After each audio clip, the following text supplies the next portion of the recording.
Class 6 हम लोग class 6 chapter को आगे बढ़ाते हैं। अब हम देखते हैं plant parts and animal products of food. Plants are one source of food. Which part of plant? What does this means? इसका मतलब क्या है? प्लांट क्या है? सोर्स है फूड का, लेकिन कौन सा पार्ट? हर प्लांट का हर पार्ट खाने लायक नहीं होता है। जैसे सिंपल गेहूं की बात करते हैं तो उसमें क्या है, वो बीज खाते हैं उसके, वो भी पीस के या उसका दलिया बना के। तो इसी तरह से पार्ट्स कुछ प्लांट्स ऐसे होते हैं जिनकी लीफी वेजिटेबल्स होती हैं, जैसे पालक, लाई, लेकिन उनके रूट्स को हम नहीं खाते हैं। कुछ प्लांट्स ऐसे होते हैं जिसके हम फ्लावर खाते हैं, कुछ प्लांट्स ऐसे होते हैं जिसके स्टेम्स खाते हैं। तो अब हम देखेंगे different edible parts of plants. Edible माने खाने योग्य। तो कौन कौन से खाने योग्य पार्ट हैं इसके, किसी भी प्लांट के हो सकते हैं? फ्लावर, फ्रूट्स कॉमन है, स्टेम, लीफ, ठीक है। उसके अलावा बर्ड्स, नोड, इंटरनोड्स, उसके अलावा प्राइमरी रूट, सेकेंडरी रूट, ये हो गया रूट सिस्टम। तो ये प्लांट के पार्ट्स हैं इतने ज़्यादा। इनमें से हर प्लांट का हर पार्ट नहीं खाया जा सकता, लेकिन किसी भी प्लांट के मल्टीपल पार्ट्स को हम लोग खा सकते हैं। कोई ऐसा प्लांट भी हो सकता है जिसका हम एक से अधिक पार्ट्स को खा सकते हैं। जैसे उसकी लीफ भी खा सकते हैं, कि उसमें से फ्रूट हो गया तो उसको भी खा सकते हैं। हो सकता है उसका स्टेम भी खाया जा सकता हो। तो सम प्लांट्स हैव 2 और मोर एडिबल पार्ट्स। कुछ प्लांट्स ऐसे होते हैं जिनके 2 या 2 से अधिक भी एडिबल पार्ट्स हो सकते हैं। जैसे मस्टर्ड सीड, मस्टर्ड का प्लांट है। मस्टर्ड के सीड क्या से क्या निकलता है? तेल निकाल ले सकते हैं हम लोग, या उसको हम छौंके में यूज़ कर सकते हैं अपनी। लेकिन उसकी लीफ से हरी सब्जी बनती है। बहुत सिंपल सी बात है, ठीक है। Can you think different part of bananas can be used as food? ठीक है, तो इसी को देखते हुए हमारा अगला टेबल आएगा, टेबल नंबर 1.4। टेबल नंबर 1.3 अगर आपने अभी नहीं किया है तो आप उसको भी आप कर सकते हैं, ठीक है, शायद समझा दिया था। तो टेबल नंबर 1.4 ब्रिंजल करी, यानी कि हमने बनाई। अब इस टेबल में एक पार्ट और बढ़ जाएगा। क्या, कौन सा पार्ट बढ़ेगा? देखते हैं। ब्रिंजल करी यानी कि बैगन की सब्जी। इसमें ब्रिंजल यूज़ होगा, चिली यूज़ करेंगे स्पाइसेस की तरह, और ऑयल यूज़ करेंगे ग्राउंडनट, मस्टर्ड, सोयाबीन या कोई भी यूज़ कर सकते हैं। कोई भी ऑयल होगा वो किससे निकलेगा? सीड से निकलेगा। Brinjal is a fruit, and chilli भी क्या है? एक फ्रूट है। मिर्च भी फ्रूट है, और ब्रिंजल भी फ्रूट की कैटेगरी के अंदर आता है, ठीक है। तो इसी तरह से आप 5 सब्जियों के नाम लिखेंगे, उनके इंग्रेडिएंट एंड सोर्सेस के नाम लिखेंगे, और उसमें वो किस पार्ट से मिलते हैं। जैसे दाल आपने लिखी, तो दाल में आप क्या लिखेंगे? किसकी दाल लिखी? सपोज अरहर की दाल लिखी, ठीक हो गया। या मूंग दाल लिखी, तो उस किससे मिलेगी? मूंग किससे आएगा? सीड से आएगा। बस उसमें ज़्यादा लिखने की ज़रूरत नहीं है। उसमें स्पाइसेस और ऑयल, 3 चीज़ें रहेंगी। उसमें टमाटो भी लिख सकते हैं हम, टमाटो भी फ्रूट के अंदर आ जाएगा, ठीक है। पोटैटो अगर आएगा तो ध्यान रखेंगे, पोटैटो जो होता है वो स्टेम के अंदर आता है। तो ये डिफरेंट,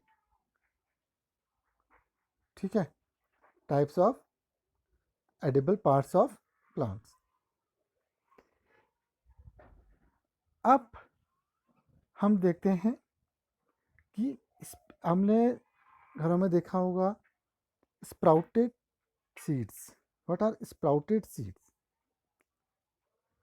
स्प्राउटेड सीड्स का मतलब क्या है? ऐसे सीड्स जिनमें से थोड़ा सा अंकुरण होना शुरू हो गया है, यानी कि उसमें से तुम देखोगे इस पिक्चर में, तो इसमें क्या निकलने लग गई है? छोटी छोटी जड़ें निकलने लग गई हैं। तो इन सीड्स को कहते हैं स्प्राउटेड सीड्स। तो इसके लिए क्या कर सकते हैं? मूंग दाल लो, उसको पानी में भिगा के रख दो, ओवरनाइट रखो। उसके बाद पानी को हटा करके फिर उसको छोड़ देंगे कुछ टाइम के लिए। तो उसमें से क्या होगा? धीरे धीरे, तो ये चना दाल, और आपका मूंग दाल, इसमें से स्प्राउट्स निकलने लगते हैं, तो ये कहलाते हैं स्प्राउटेड सीड्स। तो इस ये भी एक तरह का क्या है खाना, ये क्या है, रॉ है, कच्चा खाना है। इसमें थोड़ा सा आपने नमक डाला, हल्का सा इसमें नींबू लगाया, तो क्या बन जाएगा, तो इसको भी हम एज अ डिश यूज़ कर सकते हैं। After washing this sprouted seeds you can eat them. They are also be boiled, add some spices, get it tasty snacks to eat.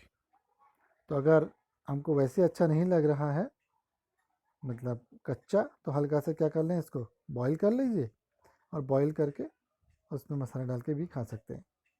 तो ये क्या चीज़ है, ये सीड्स हैं। तो सीड्स को भी हम लोगों ने क्या किया है, खाने के योग्य बना दिया है।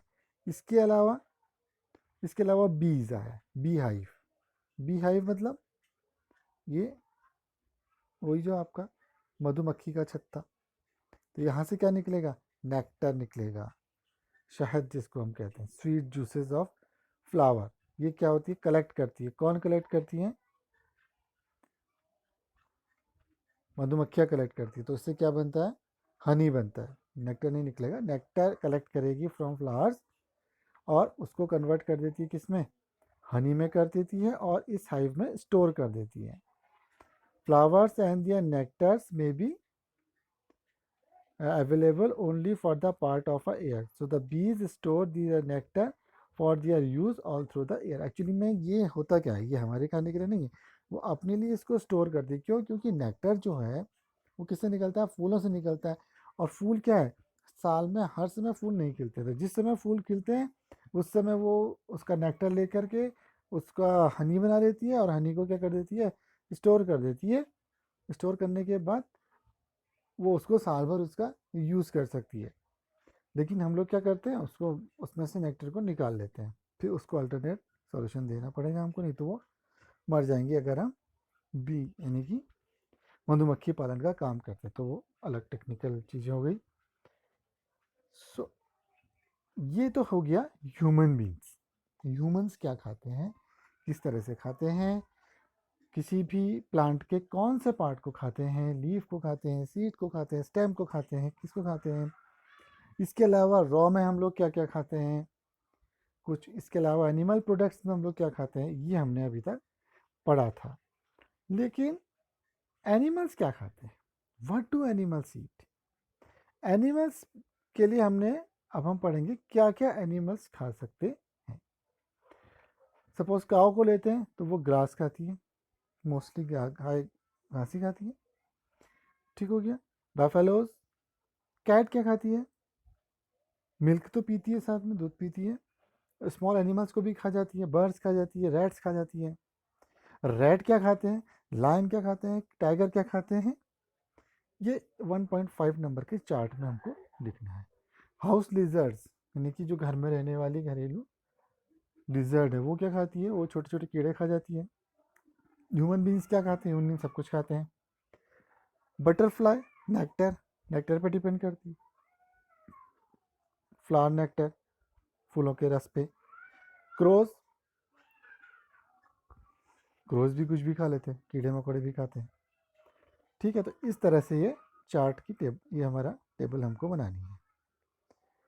तो इसमें छोटी छोटी चीज़ें हैं। तो अब ये जो लोग खाते हैं, जो भी जानवर, जो भी हमारे छोटे छोटे जानवर हैं, जो भी चीज़ खाते हैं, उस चीज़ के अनुसार के हिसाब से हम इनको 3 पार्ट में बांटेंगे, हार्बिवोर्स, कार्निवोर्स एंड ऑमनिवोर्स। इसके अलावा कुछ और डिस्टिंग्विशेस हैं इनको करने के, जैसे स्कैवेंजर्स एंड अदर, तो वो लोग हम लोग बाद में देख लेंगे, लेकिन आपके कोर्स में शायद नहीं है इस बुक में, ठीक है। तो ये हम लोग करेंगे नेक्स्ट टॉपिक में।